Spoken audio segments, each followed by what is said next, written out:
What is debentures? What is dividend? What is residual price? And what is cumulative preference shares? What is equity, liability, assets? All these business jargons always make us confused, which are mentioned in balance sheet. Namaskar and welcome everyone to my channel to Rhythm Insights.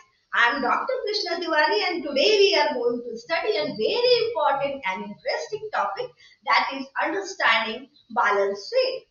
Examination में frequent पूछे जाने वाले question में से ये एक है, इसलिए वीडियो को पूरा देखिए और बहुत ही सिंपल वे में इस कंफ्यूजिंग बिजनेस जार्गन्स को मैंने एक्सप्लेन करने की कोशिश की है। तो चलिए डिटेल में देखते हैं। Let's begin. What is balance sheet? किसी भी ये एक स्टेटमेंट होता है जो कि पर्टिकुलर पॉइंट ऑफ टाइम या डेट पे किसी भी फर्म या कंपनी के बिजनेस के फाइनेंशियल पोजीशन को बताता है। तो इसके कुछ इंपॉर्टेंट एस्पेक्ट्स है।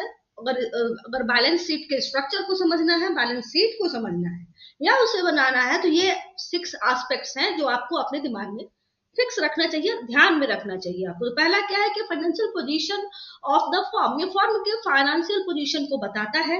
किस वे में बताता है? जो भी उसके एसेट है, लैंड, बिल्डिंग, मशीनरी, कैश, है ना, स्टॉक इन ट्रेड एंड वो सभी वैल्यूएबल एसेट के अमाउंट के रूप में फाइनेंशियल पोजीशन को बताता है किसी भी फर्म में बैलेंस शीट।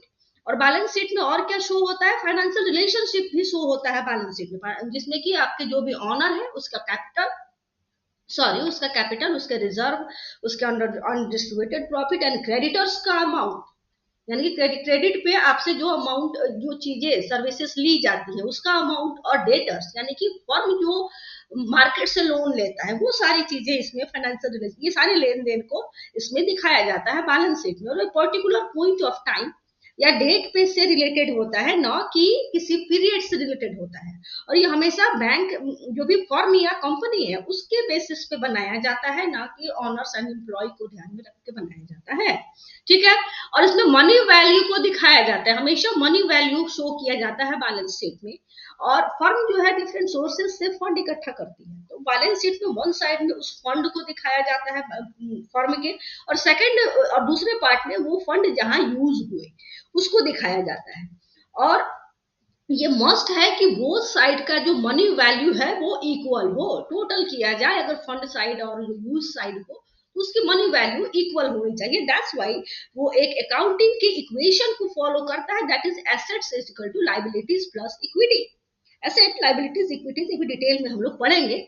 और ये हमेशा कन्वेंशनल टी, ज्यादातर कन्वेंशनल टी के फॉर्म में इस रिपोर्ट को रेडी किया जाता है, क्योंकि ये इंग्लिश के टी लेटर की तरह दिखता है और जिसमें कि asset side and liability side equal होते हैं। तो स्ट्रक्चर ऑफ बैलेंस शीट की बात करें तो बैलेंस शीट में हमेशा एसेट, लायबिलिटीज एंड कैपिटल को अलग अलग सेपरेटली लिस्ट किया जाता है। और ये एक एक्सेप्टेड कन्वेंशन है, सामान्य मान्यता है कि जो भी एसेट एंड लायबिलिटीज है उनको सब ग्रुप में डिवाइड करके और उसको लिक्विडिटी के फॉर्म में लिस्ट किया जाता है। लिक्विडिटी क्या होती है भाई? Cash, money. तो लिक्विडिटी के फॉर्म में हमेशा बैलेंस शीट में दिखाया जाता है। और सेकंड एक और कहा जाता है कि जो भी टाइम रिक्वायर्ड होता है इन एसेट्स एंड लायबिलिटीज को कैश में कन्वर्ट करने में, वो लिक्विडिटी कहलाता है। ठीक है। एसेट क्या होते हैं? एसेट उन सभी रिसोर्सेज को रिप्रेजेंट करते हैं जिसका फर्म के लिए कुछ ना कुछ उनकी वैल्यू होती है, जो कि फर्म जो है अपने ऑपरेशंस को कंडक्ट करने के लिए स्पेसिफिक मॉनेटरी कॉस्ट देके उसे ऑब्टेन करती है, एक्वायर करती है। तो एसेट दो प्रकार के होते हैं, fixed assets and current asset. Sorry, fixed assets में क्या होता है कि फिक्स्ड एसेट वो सारे एसेट्स जो कि सर्विसेज एंड गुड को प्रोडक्शन के लिए या अदर रेगुलर यूजेस के लिए जो बिजनेसेस हैं या फर्म है उसे परमानेंटली, स्थायी रूप से अपने पास रखती है और यूज करती है, वो फिक्स एसेट कहलाती है। ये टेंजेबल होते हैं और फिक्स एसेट को हमेशा बैलेंस शीट में उसके ओरिजिनल कॉस्ट के रूप में शो किया जाता है। और ये रिलेटिवली देखा जाए तो लॉन्ग लिव्ड आइटम होते हैं, लंबे समय तक दीर्घकालिक आइटम होते हैं। ठीक है। एग्जाम्पल में आपके land, building, plant machinery, Motors, vehicle, equipment and so on, ये सारी चीजें फिक्स एसेट में आती हैं। तो डिप्रिसिएशन फिक्स्ड, हर एक फिक्स्ड एसेट पे डिप्रिसिएशन वैल्यू चार्ज होती है। तो what is depreciation? Depreciation represent करता है fall in value of fixed asset, fixed asset के वैल्यू में जो गिरावट आती है वो उसे रिप्रेजेंट करता है डिप्रिसिएशन, इसको हिंदी में मूल्यह्रास कहते हैं। तो किसी भी एसेट की वैल्यू में गिरावट क्यों आती है भाई, उसकी लगातार यूज करते हैं, जब आप किसी भी मशीनरी को आप लगातार यूज करेंगे तो उसमें प्रॉब्लम्स आएंगी, वियर एंड टियर होगा, टेक्निकल प्रॉब्लम आएंगी। और टेक्नोलॉजिकल ऑब्सोलेसेंस यानी कि ट्रेंड में क्या चल रहा है, जैसे कि अभी हम देखें तो automatic and electric cars market में ज्यादा है, तो नेचुरली आपकी जो मैनुअल्स कार है या फ्यूल से चलने वाली कार्स है उनके रेट कम हो जाएंगे, उसकी डिमांड कम हो जाएगी तो उसकी वैल्यू गिर जाएगी, है ना। तो technological obsolescence and wear and tear की वजह से जो फिक्स्ड एसेट्स है उनके वैल्यू में गिरावट आती है, जो कि लैंड को छोड़ के सारे चीजों पे अप्लाई होता है, क्या, डिप्रिसिएशन चार्जेस। तो इसको कैलकुलेट टू मेथड से किया जाता है। पहला मेथड स्ट्रेट लाइन मेथड, जिसमें कि जो इफेक्टिव लाइफ है एसेट की और जो उसकी रिसीजुअल वैल्यू है, रिसीजुअल वैल्यू क्या है, सिंपल वर्ड में समझिए, सेकंड हैंड मोबाइल या कार आप खरीदते हैं तो आपको कम प्राइस में मिलता है क्योंकि उस पर डिप्रिसिएशन चार्जेस लगते हैं। वही जो 5 लाख की कार 10 साल में आप सेल करें या परचेज करें वो 1 लाख में सेल या परचेज होगी, तो वो 1 लाख उसकी रिसीजुअल वैल्यू है, फुल लाइफ आपने उसमें उसे यूज किया है, उसमें किसी तरह wear and tear technical problem आने के बाद आप उसे डिस्पोज ऑफ करना चाहते हैं तो इसीलिए उसे स्क्रैप वैल्यू या साल्वेज वैल्यू भी कहते हैं, वही उसकी रिसीजुअल वैल्यू होती है। तो इसी बेसिस को रिसीजुअल वैल्यू और इफेक्टिव लाइफ को ध्यान में रखते हुए यूनिफॉर्म बेसिस पे depreciation charges straight line method में किया जाता है। एग्जांपल से आप समझ सकते हैं, कोई भी मशीन है आपने 50,000 में 1980 में उसे परचेज किया और आपको एक्सपेक्ट करते हैं कि इसकी यूजफुल लाइफ 5 इयर्स की होगी, तो मतलब कि आप ये एज्यूम करते हैं कि 5 ईयर के बाद इसकी रिसीजुअल वैल्यू नील हो जाएगी। डिप्रिसिएशन एवरी ईयर में क्या होगा, 50,000 डिवाइडेड बाई 5 यानी 10,000 रुपीज एवरी ईयर उसकी वैल्यू गिर जाएगी। ये स्ट्रेट लाइन मेथड है। नेक्स्ट आता है रिड्यूसिंग बैलेंस मेथड। तो इस मेथड में जो भी एसेट की वैल्यू है उसमें से एक परसेंटेज फिक्स कर दिया जाता है डिप्रिसिएशन चार्जेस के लिए, उस जिसे कि रिटर्न ऑफ, जिसे कि बट्टा भत्ता कहते हैं, रिटर्न ऑफ में उसे डाल दिया जाता है, मतलब उतना परसेंटेज एवरी ईयर उस मशीनरी की डिडक्ट कर दी जाती है किसके, डिप्रिसिएशन चार्जेस के रूप में। जैसे कि सेम मशीनरी लीजिए, 50,000 की मशीनरी है और उसमें उसको रिटर्न ऑफ में 30% एवरी ईयर के बिगिनिंग में ही आप डालते हैं। 50,000 में आपने ईयर के बिगिनिंग में उसकी वैल्यू फर्स्ट ईयर में 50,000 की, डिप्रिसिएशन चार्जेस 30% यानी कि 15,000 इसका कटा फर्स्ट ईयर में, 15,000 माइनस 50,000 माइनस 15,000, तो उस ईयर के एंड में उसका वैल्यू क्या हो गया, 35,000।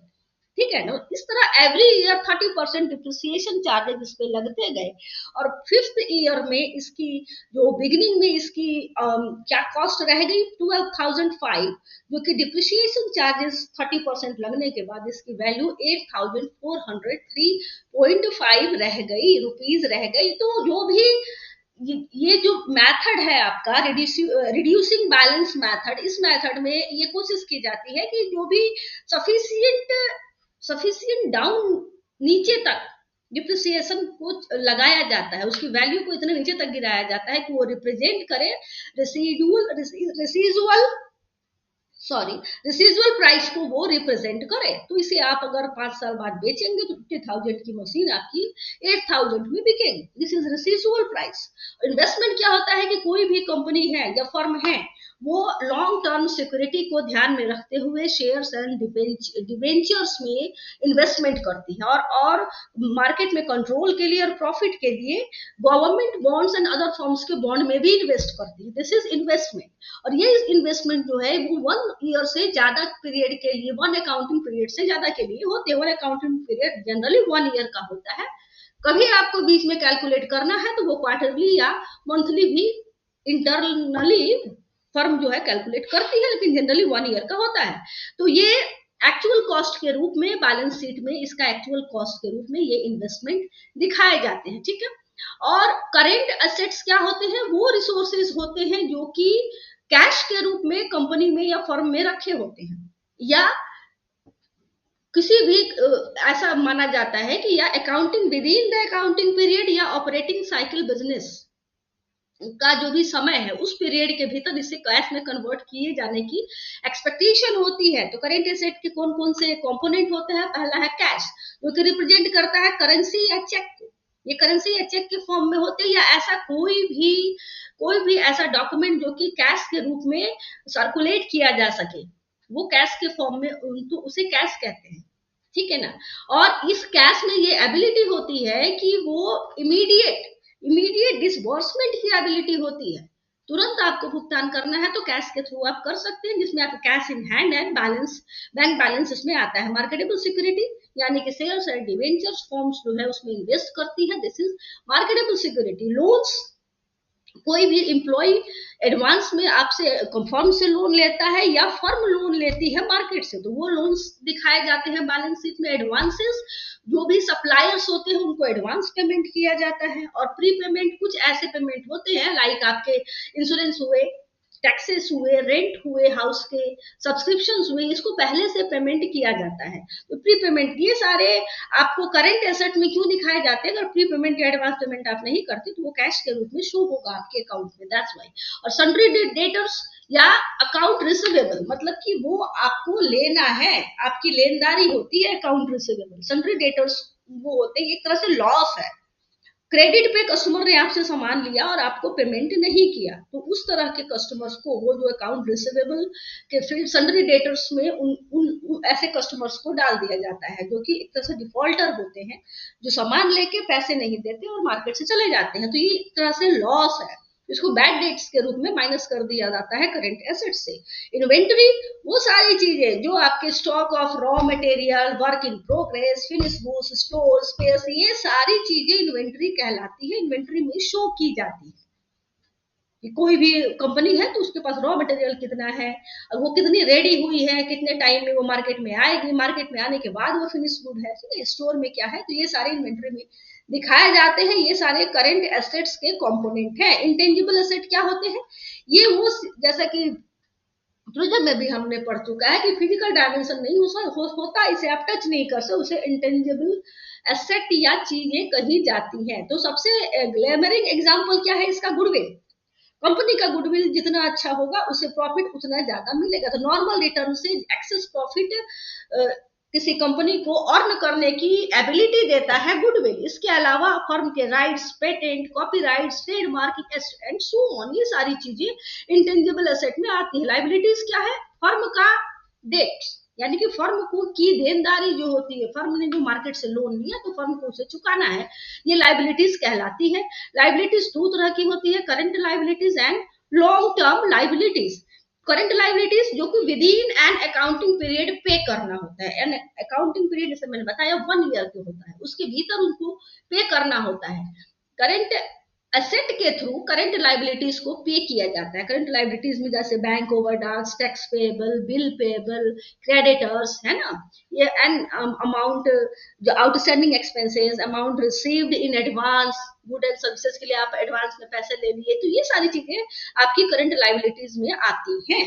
ठीक है। और लॉन्ग टर्म लाइबिलिटीज, तो देखिए किसी भी फर्म का जो भी जितनी रिक्वायरमेंट होती है जिस फंड की, उस फंड का एक बहुत बड़ा पार्ट जो है, बहुत बड़ा हिस्सा जो है लॉन्ग टर्म लोन के थ्रू आती है। यही लॉन्ग टर्म लोन जो है वो लॉन्ग टर्म लाइबिलिटीज कहलाती है। ये दो तरह के होते हैं, secured and unsecured. Secured long term loans जो होते हैं ये मॉर्गेज, यानी कि गिरवी रख के आप अपने कोई भी एसेट, वो आपकी बिल्डिंग हो सकती है, लैंड हो सकती है, कोई भी वैल्यूएबल एसेट को आप मॉर्गेज रख के आप ऋण लेते हैं, उधार लेते हैं मार्केट से, दैट्स वाई ये सिक्योर्ड होता है। और लॉन्ग टर्म अनसिक्योर्ड लोन में नोट्स एंड बॉन्ड्स आते हैं। नोट्स जो है ये एक आप प्रॉमिसेबल नोट्स होते हैं, आप प्रॉमिस करते हैं कि इतने ईयर में हम आपको इसको पेमेंट कर देंगे, तो ये प्रॉमिसेबल ईयर होता है। और एक जब मैच्योरिटी, लास्ट ईयर में मैच्योरिटी की ये पहुंचता है, तो वहां पे ये करंट एसेट में, करंट लाइबिलिटीज में ये चेंज हो जाता है। और बॉन्ड्स में उसके जो भी प्रिंसिपल अमाउंट तक, प्रिंसिपल अमाउंट को आप टैक्सेस के इंटरेस्ट के थ्रू पे करते हैं, आपको हर एक ईयर इंटरेस्ट देना पड़ता है, तब लास्ट में आपको वो सम ऑफ द आप प्रिंसिपल का सम आप पे करते हैं। ठीक है, दैट्स वाई ये अनसिक्योर्ड होता है। इक्विटी की बात करें, जो भी फंड ऑनर बिजनेस में प्रोवाइड कराता है वो इक्विटी कहलाती है। तो इक्विटी जो है ये रिप्रेजेंट करती है डिफरेंट काइंड के ऑनरशिप राइट्स को, जो कि डिफरेंट सेवरल रिसोर्सेस से आते हैं। ये एक तरह से देखा जाए तो ये कंट्रीब्यूशन जो भी ऑनर है कंपनी में जो कंट्रीब्यूशन करता है और डिफरेंट काइंड के शेयर कैपिटल के रूप में करता है। तो टू टाइप्स के शेयर्स होते हैं। ऑर्डिनरी शेयर सबसे कॉमन टाइप की इक्विटी होती है जो कि कंपनी इशू करती है, जो कि कुछ राइट्स को भी रिप्रेजेंट करते हैं, पार्शियल ऑनरशिप राइट को ये रिप्रेजेंट करते हैं। जैसे बिजनेस में उन्हें कुछ राइट्स दिए हैं कि वो उनके मीटिंग्स में, जो भी बिजनेस मीटिंग में वोटिंग कर सकते हैं, या अगर प्रॉफिट होता है, प्रॉफिटेबल कंपनी है तो उनको कुछ डिविडेंड भी रिसीव हो सकता है।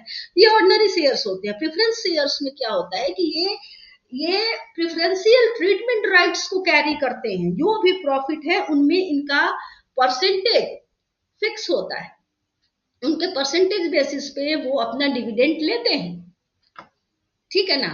और उस परसेंटेज बेसिस पे और इनका डिविडेंड, जो प्रेफरेंस शेयर्स हैं, इनके डिविडेंड को पे करने के बाद जो रिसीजुअल बचता है वही मिलता है आपका ऑर्डिनरी शेयर्स होल्डर्स को। तो डिविडेंड जो है वो कितने तरह के होते हैं। पहला क्यूमुलेटिव शेयर्स में जो भी राइट्स होता है, अगर डिविडेंड का क्यूमुलेटिव पेमेंट रिसीव करने का राइट है तो वो क्यूमुलेटिव शेयर्स कहलाते हैं। एग्जांपल से समझिए कि यदि किसी ईयर में किसी कंपनी को लॉस हुआ, इतना प्रॉफिट नहीं हुआ कि वो डिविडेंड को अलाउ कर सके या डिसाइड कर सके, तो वो नेक्स्ट ईयर में जब वो प्रॉफिट को होगा तो वो जो भी एरियर है, जो पिछले साल का क्यूमुलेटिव डिविडेंड है, वो उसे प्रेफरेंस शेयर होल्डर को पहले वो उसे पे करेगी।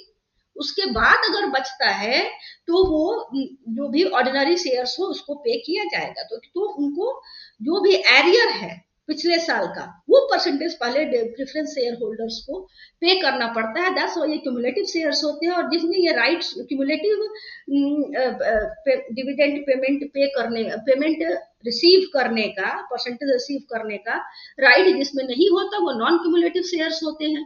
रिडीमेबल शेयर्स में एक फिक्स टाइम के भीतर आपको पेमेंट किया जाता है, वो आप उसको सेल करके अपने शेयर को आप कैश अपना ले सकती हैं, और आप एक लिमिटेड टाइम पीरियड के बाद अगेन आप उस शेयर्स को खरीद सकते हैं। या कंपनी कभी कभी नए शेयर्स को मार्केट में लाने के लिए, नए शेयर को इशू करने के लिए, नए कस्टमर को इशू करने के लिए कंपनी उन शेयर्स को वापस खरीद के वापस सेल करती है। तो इसलिए रिडीमेबल है, आप इसे खरीद और बेच सकते हैं। और इररिडीमेबल जो होते हैं, इररिडीमेबल शेयर्स को आप बार बार खरीद बेच नहीं सकती। ये कंपनी के जब वो लिक्विड में जाती है, तब उसका ईयर्स खत्म होता है, तभी आप उन शेयर्स को खरीद सकते हैं काउंटेबल ईयर के बाद, ठीक है।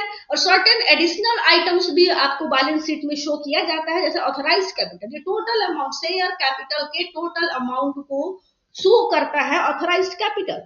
और जितने शेयर्स इश्यूज किए जा चुके हैं मार्केट में, तो उस टोटल नंबर ऑफ शेयर्स को इशूड कैपिटल कहा जाता है, ये भी शो किया जाता है। और सब्सक्राइब्ड कैपिटल की जब शेयर्स को पब्लिक के लिए मार्केट में इशू किया जाता है, जब पब्लिक को दिया जाता है, तो जितने पब्लिक ने उस शेयर्स होल्डर्स हुए, जितने पब्लिक ने उस शेयर को खरीदा, वो सब्सक्राइब्ड कैपिटल के रूप में शो किया जाता है बैलेंस शीट में। और जब भी शेयर्स मार्केट में कंपनी लाती है, तो वो ऐसा नहीं कहती कि आपके वन टाइम में आप सारा पेमेंट करें, वो आपको इंस्टॉलमेंट पे पेमेंट करने की फैसिलिटी प्रोवाइड करती है। तो जो एक्चुअल उनको गेन होता है उस शेयर्स के थ्रू, जो भी कैश उनको एक्चुअल गेन होता है, वो पेड अप कैपिटल कहलाता है।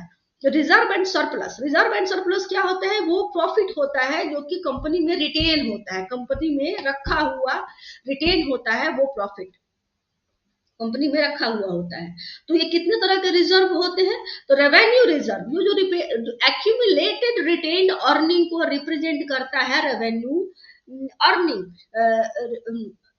रिटेन्ड अर्निंग, ठीक है। रेवेन्यू रिजर्व जो भी है, इसमें तो देखिए जो भी आपका डिविडेंड है उसको आप माइनस कर दीजिए, जो आपके टैक्सेस है उसके माइनस कीजिए, उसके बाद जो आपका एक्चुअल प्राइस बचता है वो रेवेन्यू रिजर्व कहलाता है, जो कि बिजनेस ऑपरेशन में फ्यूचर प्लानिंग के लिए इसे रखा जाता है। और डिफरेंट टाइप के अकाउंट में, general reserve, investment allowance reserve, dividend equalisation reserve, in different form में इन मनी को या अमाउंट को डिवाइड करके रखा जाता है और इसमें से किसी तरह का डिविडेंड पहले ही डिडक्ट कर दिया गया है, इसलिए पे नहीं होता। तो कैपिटल रिजर्व की बात करें कि जब भी एसेट, जो कंपनी का एसेट है, तो उसका जो बुक वैल्यू है उससे ज्यादा हायर वैल्यू पे उसे कैलकुलेट किया जा रिवैल्यूड किया जाता है। उनके बीच का जो डिफरेंस आता है उसको नोशनल गेन, काल्पनिक गेन के रूप में उसे शो किया जाता है रिवैल्यूएशन रिजर्व में। यही रिवैल्यूएशन रिजर्व जो है वो कैपिटल रिजर्व कहलाते हैं। और इसमें से जो कैपिटल रिजर्व में से किसी तरह का डिविडेंड पे नहीं किया जाता है, प्रोहिबिटेड होता है। और शेयर प्रीमियम अकाउंट क्या होता है कि जब भी कंपनी जो है अपने शेयर्स को मार्केट में इशू करती है, तो उसके पास, प्रॉफिटेबल कंपनी है, अपने शेयर इशू कर रही है, तो उसके पास ये राइट है कि वो शेयर को जो उसके नॉर्मल ऑफर प्राइस से हायर प्राइस पे वो बेच सकती है अपने शेयर्स को, या उसे डिस्काउंट पे भी बेच सकती है। तो जब वो प्रीमियम रेट पे, माने हायर प्राइस पे अपने शेयर्स को सेल करती है, तो जो उसको प्रीमियम कलेक्ट होता है, जब प्रीमियम कलेक्ट हुआ, उसे शो किया जाता है प्रीमियम अकाउंट के रूप में। तो प्रीमियम कलेक्शन को प्रीमियम अकाउंट में शो किया जाता है। इसमें भी डिविडेंड जो है शेयर प्रीमियम अकाउंट से भी डिविडेंड को पे नहीं किया जा सकता है। ये एक रिजर्व है कंपनी के फ्यूचर किसी तरह के मिसहैप को कंट्रोल करने के लिए। जनरल रिजर्व क्या है, तो ये भी एक इस तरह का क्या है, ये जैसे कि हम लोगों ने रेवेन्यू रिजर्व में कहा, ये भी रिटेन्ड अर्निंग होता है। किसी भी फर्म का रिटेन्ड अर्निंग होता है, मीन्स की उसमें से डिविडेंड एंड लॉसेस को माइनस करने के बाद जो भी बचता है वो उसके जनरल रिजर्व कहलाते हैं। ये अनडिस्ट्रीब्यूटेड प्रॉफिट होता है।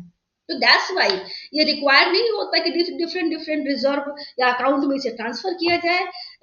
तो इसलिए इसे एक्यूमुलेट किया जाता है, कंसीडर किया जाता है as a general reserve account. तो इसमें इस बैलेंस शीट में अब ये बैलेंस शीट आप देखिए, इसको आपको समझना इजी होगा।